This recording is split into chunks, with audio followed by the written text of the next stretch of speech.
Is Law a part of SWORD? I believe at the very least Trafalgar Law is affiliated with SWORD, and at the most he is actually a member of the organization.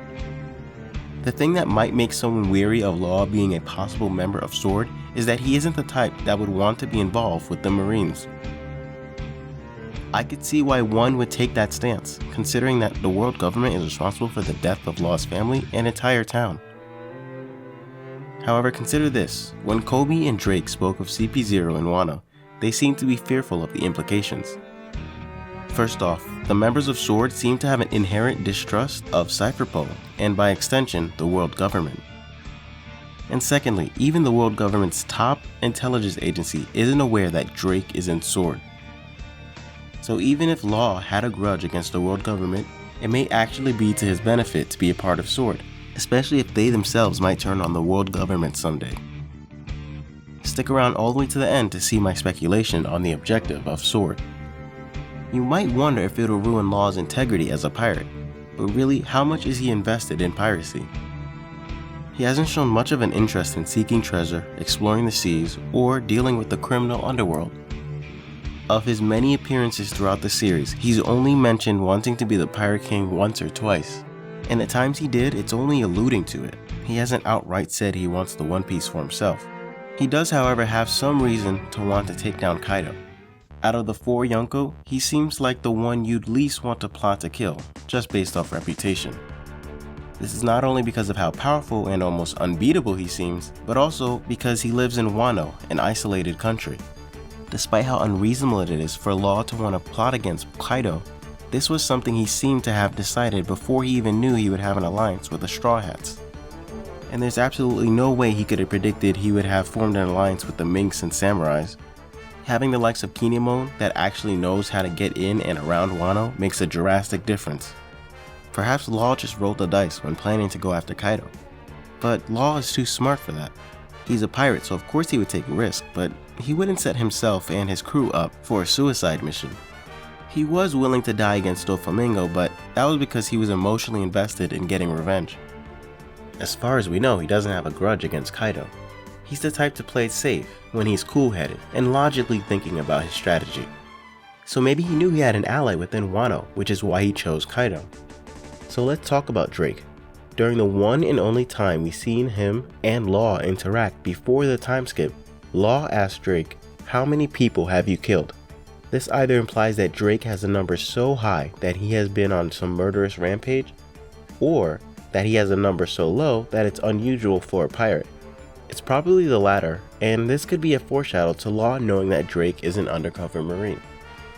Both are from the North Blue, and they were both on Minion Island on the same fateful day.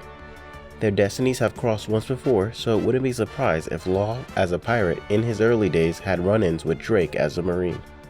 Cut to the present day, and Law somehow escaped prison with the help of a mysterious ally. Most of us think it's Drake, and there are a lot of times where I would be hesitant to go with the most obvious choice. But Komurasaki is Hiyori and Kiyoshiro is Denjiro, and most of us could see that coming from a mile away. So I don't think Oda is trying too hard to make things a mystery in this arc.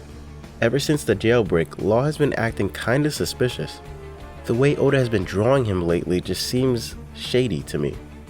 If Law decides to go along with SWORD, then you'll know why he has been acting weird in hindsight.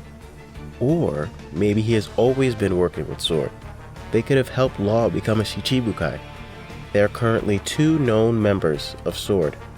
As I said earlier, Law and Drake may have history from their time in the North Blue. However, Law just so happens to have past ties to the one other known member, Kobe. Oda mentioned the mysterious Rocky Port incidents once in chapter 700 with very little information,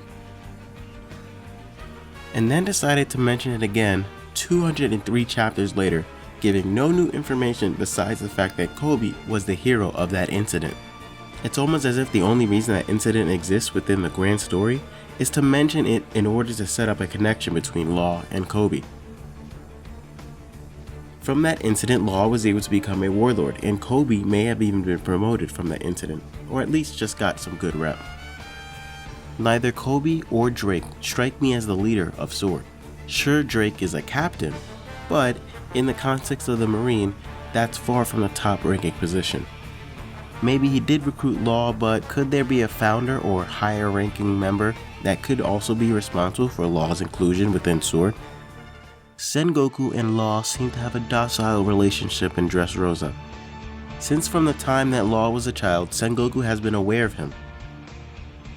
Sengoku didn't know Law by name at first, but if some kid pops up as the captain of the Heart Pirates using the Opi Opi no Mi, then it doesn't take Sherlock Holmes to figure out that Law is the child Rosinante sacrificed his life for. Sengoku saw Rosinante as a son, and Corazon paid the love and kindness forward towards Law.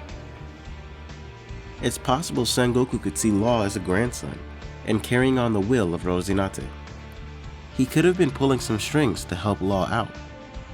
When Law escaped from the jail in Wano, he didn't seem surprised. It's almost as if he expected it or has been in similar situations before.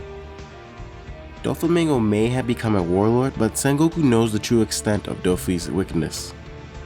I'm sure he held a grudge against Doflamingo, thus would want to see him taken down in the name of justice and for his personal satisfaction.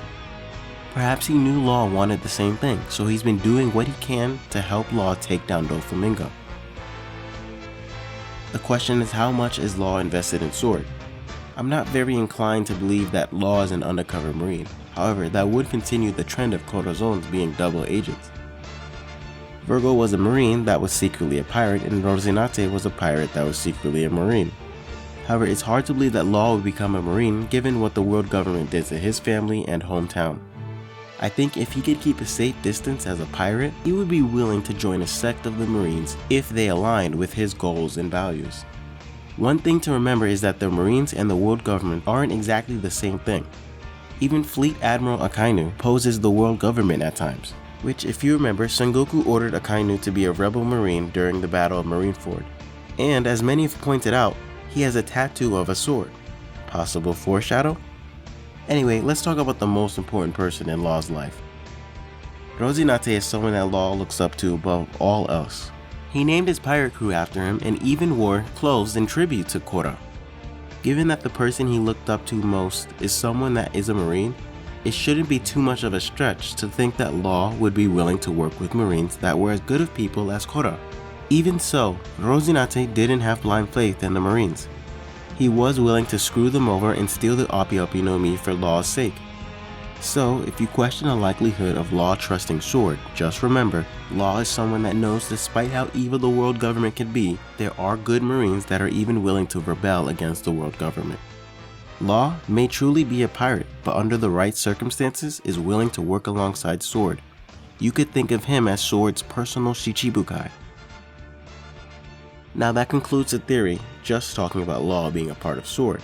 For the most part, it's a safe theory, nothing too crazy, cause most people already think Law and Drake could be collaborating. And given that Kobe is a part of Sword, it's safe to say that Sword are the good guys. Even if Law were to betray the alliance with Luffy, he'd just be going from one group of heroes to another. And really, is it all that bad in the end? What if Law being a part of Sword means that he doesn't want the One Piece? And that he won't have to be rivals and enemies with Luffy in the future?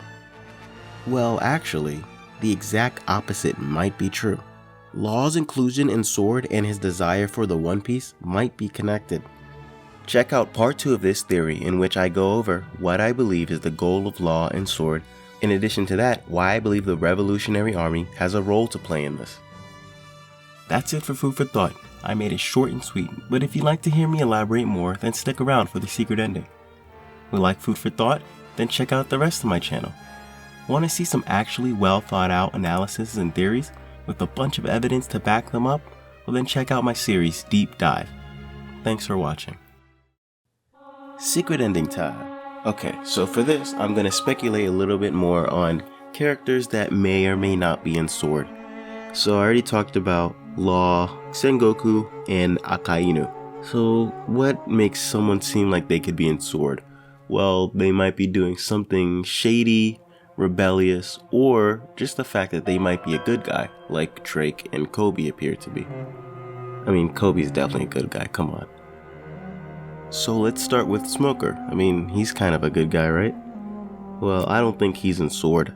The reason is, this theory is about how Law might be in Sword, and Smoker didn't seem to know what Law was up to and didn't hint at any possible alliance. Also, Aokiji showed up, and once again, Smoker didn't seem to know what Aokiji was up to. Which leads me to Aokiji. Is he in Sword? Well, it kind of seems like it. I mean, he seems to be on a similar mission that Drake is on, where he's in undercover, but in a pirate crew, a Yonko crew at that. Another character connected to Aokiji is Jaguar D Salt. This is interesting because it brings up Sengoku and an unethical thing he did, which was the Buster Call on Ohara. Well, the thing about Sengoku is that he's the fleet admiral, so he has to answer to the Gorosei. And if they have desire to do something, well, then he kind of has to do it. Like, if he doesn't do it, it's going to be suspicious, and they're going to think, why is this guy fleet admiral, and does he have the world government's best interest in mind? So he sort of has to do it to, one, not be suspicious, and two, to keep his rank. He kind of has no choice. And Saul may have been a part of Sword. Saul had the mission of capturing the historians from Ohara alive. It was very clear that he was supposed to capture them alive, but for some reason his men killed them. But he eventually let Olivia get away because he saw that it was just unethical what they were doing. So he was possibly already a part of Sword at that moment, and that's why he specifically wanted the historians alive. Now, why he didn't like the Buster Call? Well, he's clearly a good guy. So maybe he was like, this is too far, even for Sengoku trying to keep his cover. That's one possibility. He was part of Sword and he didn't like what Sengoku was doing for the sake of keeping his cover. The second is he wasn't a part of Sword, but will come back in the story as someone who is a Sword member. The reason I say this is because the person that killed him, quote unquote, was Aokiji. But Aokiji's power is to freeze. Now, if he freezes people, especially with a term such as Ice Age, which is like double meaning, because you can see it as being frozen in time, as an ice capsule, it could mean that Jaguar D Sol really didn't get killed in that moment, his body just went into stasis. And Aokiji may have preserved his body and eventually released him, and he's been recruited as an undercover agent of Sword. Okay, now let's go into other characters connected to Aokiji and Sol. So we already talked about Sengoku, but what about his pals, Garp and Tsuru? I do not think we can conclusively say that Garp and Tsuru are members of Sword automatically because they are friends with Sengoku. He seems to be very secretive, especially with Corazon. Even to the point that the information that Sengoku would get from Corazon, he would then give to Tsuru, but he would not tell Tsuru where he got the information from. So even if she was a part of Sword, even certain aspects of Sword are secret to members that are within Sword. But I have my doubts on whether that is true, so then effectively I have doubts on whether or not Tsuru is even a part of Sword. Then you have Garp. He has even more reason to be a part of Sword because Kobe is a part of Sword. So how did Kobe, the student of Garp, and get into Sword without Garp knowing what Sword is? So I would say I'm half and half, 50-50 on whether or not Garp and Tsuru are actually within Sword. Next we have Kizaru, and I'll also add Sentomaru. These characters are kind of odd. Kizaru's an admiral, but he also seems to be very lazy and kind of lets people go at times. You know, he doesn't kill right away. I guess you can say the same thing about Aokiji. He didn't kill Ramen and the crew right away for some reason. And it's just so odd that these characters that are such high-ranking positions are supposed to be all about justice. They come across these criminals and they don't just outright kill them, even though their bounties say dead or alive.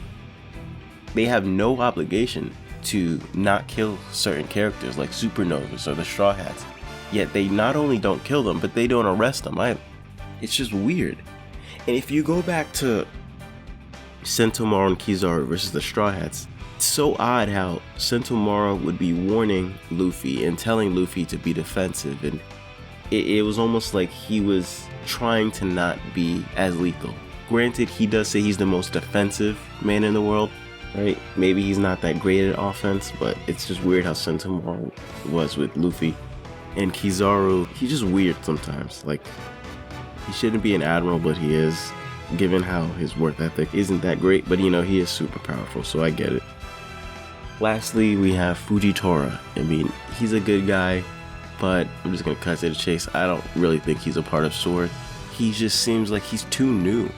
But on the flip side, that could be why he even got into the Marines in the first place. Maybe SWORD Connects allowed him in the Marines. So I wouldn't say it's completely out of the question that Fujitora could be a SWORD member. I mean, he does seem kind of rebellious against the world government at times.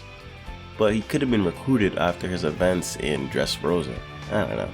I'd say I'm like 60% that he isn't a member and 40% that he is a member. That's it for the secret ending and the video as a whole. If you've gotten this far, then thank you so much. I'm so grateful to anybody who gives my content a chance. The next video should be Understanding Hockey Part 3. I've been working a long time on that one. And then after that should be the Part 2 of this theory, Law's involvement within SWORD.